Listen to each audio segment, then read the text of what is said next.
Bitcoin has long been discussed as both a decentralized currency and a potential reserve asset for banks and governments. The idea of Bitcoin as digital gold has circulated for years, with advocates pointing to its scarcity and neutrality.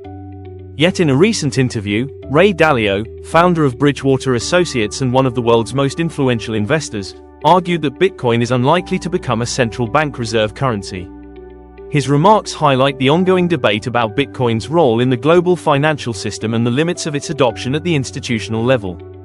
Dalio's reasoning rests on two concerns: transparency and security. Bitcoin's blockchain, praised for openness, may be a weakness for reserve use. Every transaction is permanently visible, meaning states or central banks would have their movements exposed in real time.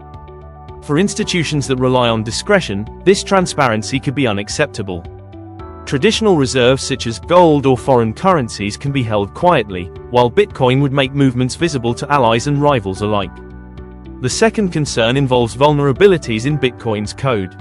While Bitcoin has proven resilient for more than a decade and relies on robust SHA-256 hashing, Dalio notes that no system is completely immune. A cryptographic breakthrough or flaw could undermine trust in Bitcoin. In contrast, gold or fiat reserves are not subject to such risks.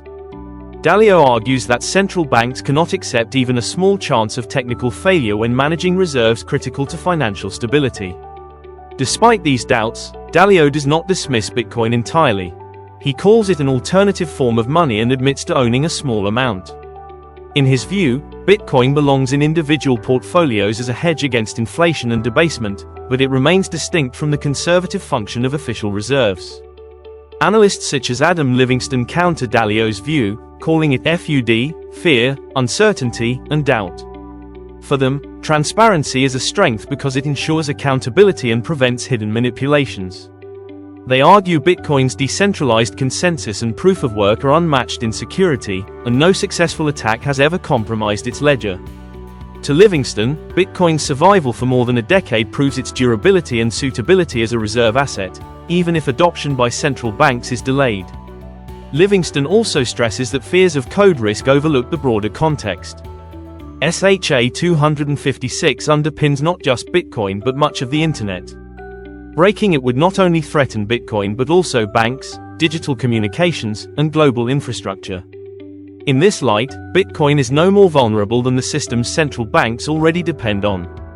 Another voice in the debate is Robert Kiyosaki, author of Rich Dad Poor Dad, who has consistently endorsed Bitcoin as a hedge against inflation. He advises holding Bitcoin alongside gold and silver, presenting all three as hard money that protects individuals from fiat risk.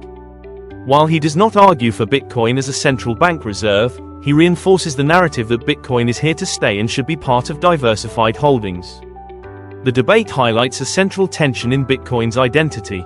Advocates see it as a neutral, censorship-resistant asset that could serve as a universal reserve. Skeptics point to its transparency, volatility, and technical risks as reasons for caution. For proponents, these differences are advantages. Transparency reduces corruption, decentralization avoids manipulation, and cryptography ensures durability. For critics like Dalio, they are barriers to institutional adoption. The core question is not whether Bitcoin has value, but whether it meets central bank standards. Reserve assets must be liquid, stable, globally accepted, and low risk. Bitcoin's volatility, transparency, and uncertain regulation make it difficult to meet all criteria.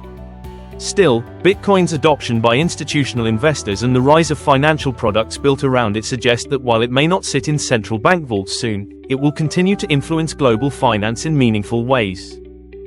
For more insights on Bitcoin, central bank reserves, and the future of cryptocurrency adoption, remember to like, subscribe, and keep learning, here at Crypto in Black and White.